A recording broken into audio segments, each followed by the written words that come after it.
Yo tout le monde, ici c'est Chris d'Iconic et on se retrouve pour une nouvelle vidéo. Alors cette vidéo est un peu particulière parce que c'est un son, une histoire, mais en même temps c'est un petit peu une story. Bon, je le fais depuis le début, mais depuis quelques mois je vous raconte vraiment des histoires. Et cette vidéo c'est un petit peu entre les deux. Alors je vais pas trop en parler dans l'intro parce que de toute façon vous avez vu plus ou moins le titre et dans la vidéo je vais développer tout ça. Avant de commencer cette vidéo, n'oubliez pas de liker, de commenter et de partager cette vidéo. Oui, je sais, en début de vidéo ça peut faire un petit peu forceur, etc. Mais ça fonctionne, vous vous en souvenez, et il y a plus de likes, plus de commentaires, plus de partages. Et pour ça, je vous en remercie. D'ailleurs, gros shout-out aux personnes qui écrivent référencement ou juste un point, juste pour me donner de la force, ça me fait très très plaisir. Ok, maintenant que j'ai dit tout ça, je peux commencer la vidéo. Sans plus attendre, on y va.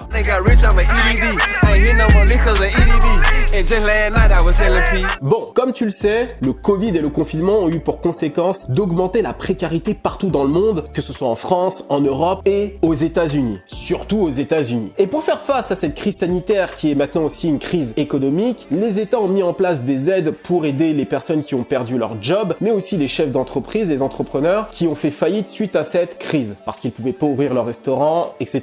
Bref, tu connais la chanson. Aux États-Unis, il y a plusieurs organismes qui s'occupent de ça, et parmi ces organismes, tu en as un qui s'appelle le EDD. Alors, qu'est-ce que ça veut dire EDD? Ça veut dire Employment Development Department, qui est donc le département en charge de donner les aides financières aux gens impactés par le coronavirus. Et donc, si tu as vu ma vignette, tu sais aussi que EDD, c'est le titre de la chanson de Nuke Bezo. Et Nuke Bezo, tu le connais pas. Moi non plus, je le connaissais pas. Donc, il faut que je te le présente. Alors, rapidement, c'est qui? Nuke Bezo, c'est un rappeur de Los Angeles, originaire de Memphis, qui était encore inconnu au bataillon avant son coup de génie. Alors, c'est quoi son coup de génie exactement? Son coup de génie, tu l'as vu sur le titre, ça a été de frauder le EDD et d'obtenir 1,2 million de dollars comme ça. Donc, le mec est devenu littéralement millionnaire grâce au scam. Alors, maintenant que j'ai dit ça, comment il s'y est pris exactement? D'abord, le gars a subtilisé 92 cartes d'identité. Alors, carte d'identité, permis de conduire, peu importe. Donc, il a réussi à faire ça. Donc, déjà, il s'est procuré ça avec 92 adresses différentes. Ensuite, ça a été assez simple. Il a été sur le site du EDD, comme nous, on pouvait aller sur le site de impo.gouv, et il a fait une réclamation, une demande d'aide pour les 92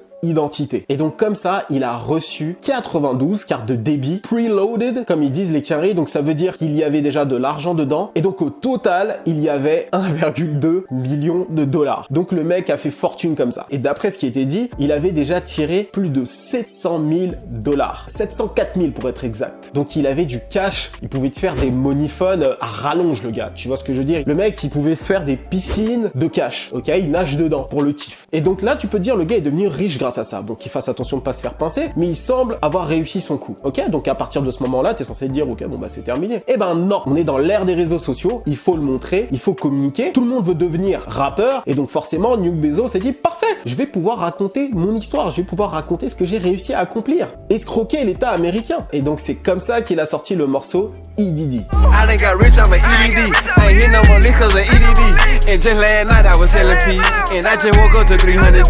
Et donc, comme tu l'as vu dans le morceau, Nuke Bezo n'est pas le seul, il y a aussi un certain Fat Weezer. Alors, je sais pas s'il a été attrapé ou pas, mais en tout cas, il est dans le featuring, il a l'air de savoir aussi très bien comment on fait...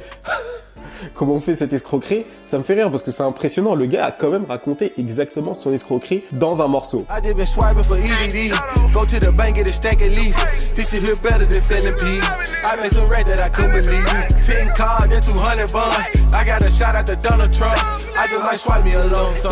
Et le pire dans tout ça, le morceau est plutôt catchy. Non, franchement, le morceau passe plutôt bien. Alors, je sais pas si c'est parce que je connais l'histoire et du coup, ça me fait rire et du coup, j'arrive à apprécier. Pourquoi je ris? C'est mal.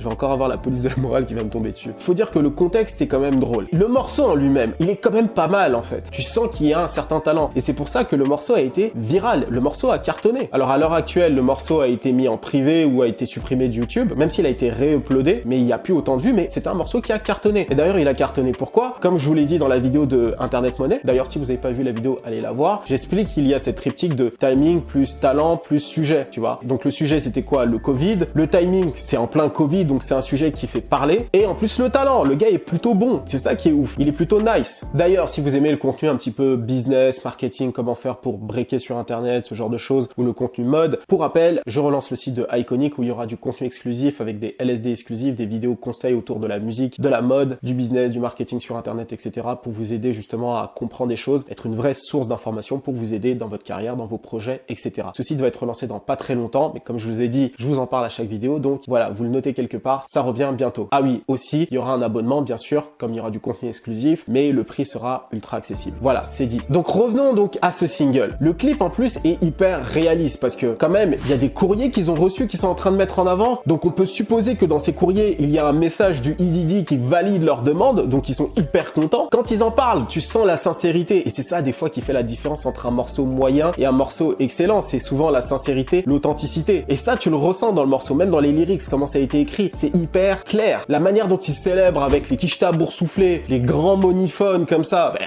c'est réaliste, on y croit. Cette sincérité, ça nous a touché, le public donc, mais aussi ça a touché qui? Eh ben, les forces de l'ordre. Eh ben oui, quand tu beuses sur un sujet comme ça, les forces de l'ordre vont potentiellement te tomber dessus. Et donc les forces de l'ordre vont comprendre ce qui se passe et les choses vont mal tourner pour Nuke Bezel.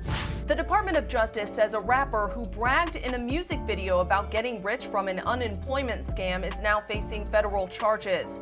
According to a criminal complaint, 31-year-old Fontrell Antonio Baines exploited the pandemic unemployment assistance provision of the federal coronavirus act. Et donc en investiguant Nuke Bezel, de son vrai nom Fontrell Antonio Baines, le département de la police de Las Vegas se sont rendus compte de la fraude et sont allés le cueillir. Il était dans une Cadillac Escalade au moment où ils l'ont épinglé, ils ont passé sa voiture au peigne fin et dedans ils ont retrouvé 49 000 $, cash dans un sac. Au cas où il avait besoin de faire des courses à Carrefour Market, il avait de quoi faire. C'est normal de se balader avec 40 000 $, on sait jamais ce qui peut se passer. Il avait, je fais de l'humour mais c'est un truc de ouf, il avait aussi 8 cartes de crédit avec des noms différents. Par contre, je tiens à le préciser, pas de dope. En tout cas, ils l'ont pas dit. Mais ça me choquerait pas qu'il y ait pas de dope parce qu'ils le disent eux-mêmes.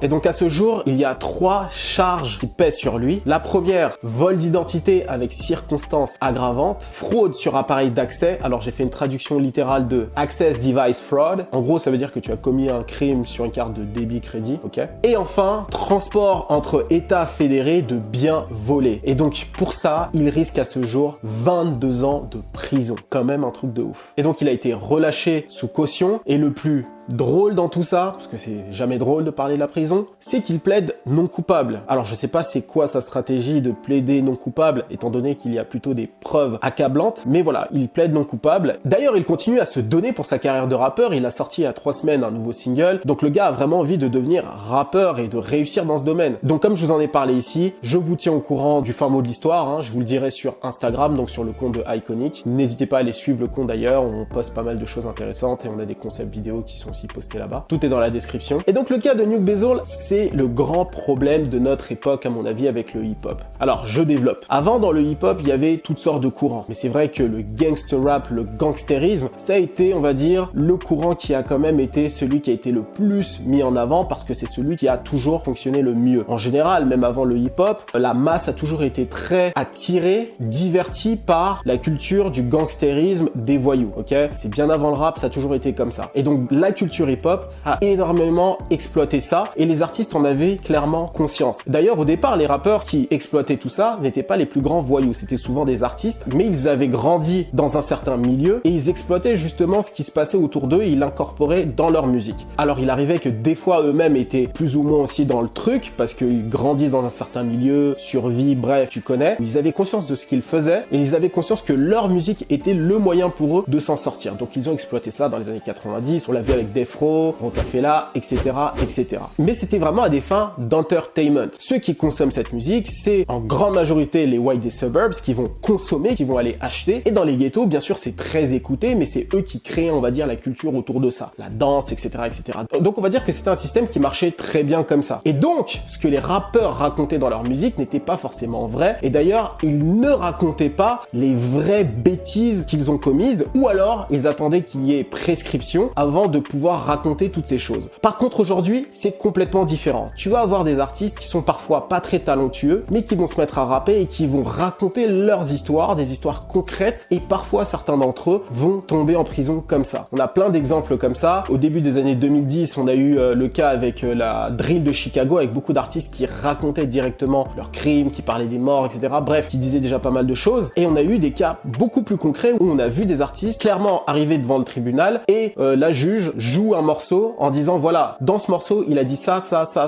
ça correspond à cette affaire, donc ça peut jouer comme preuve en fait contre eux. Et ça a été le cas de Bobby Shmurda en date. C'est le cas qui me vient tout de suite en tête. Tu as eu aussi AK-47, YNW Melly, même si c'est un peu plus gris, mais ils se sont quand même servis de sa musique. Et aujourd'hui, tu as Nuke Bezo. Donc les artistes aujourd'hui racontent exactement ce qu'ils ont vécu. Ils se disent même plus tiens, je vais pas dire ça parce que je risque de m'incriminer. Alors si tu veux mon avis, aujourd'hui ils sont tellement attirés par le clout, par le buzz sur les réseaux sociaux, parce qu'ils ont conscience qu'être authentique, ça fonctionne vraiment. Et ils ont été aussi bercés par les rappeurs des générations précédentes qui ont raconté des choses, mais qui eux ne racontaient pas réellement ce qu'ils ont fait. Donc là on se retrouve dans un délire assez what the fuck qui fait qu'aujourd'hui un Nuke Bezo se retrouve à raconter exactement la bêtise qu'il a commise et là se retrouve épinglé par les keufs. Donc voilà, la vidéo est terminée. Dis-moi ce que tu penses des rappeurs qui justement racontent directement leurs crimes. AK-47, Bobby Shmurda ou encore Nuke Bezo aussi. Je veux avoir ton avis dans les commentaires. Merci à toi. N'oublie pas de liker, de commenter et de partager. Nous on se dit à vendredi prochain. On va essayer de reprendre un rythme de vendredi, ok? C'était Chris d'Iconic pour te servir. Cheers!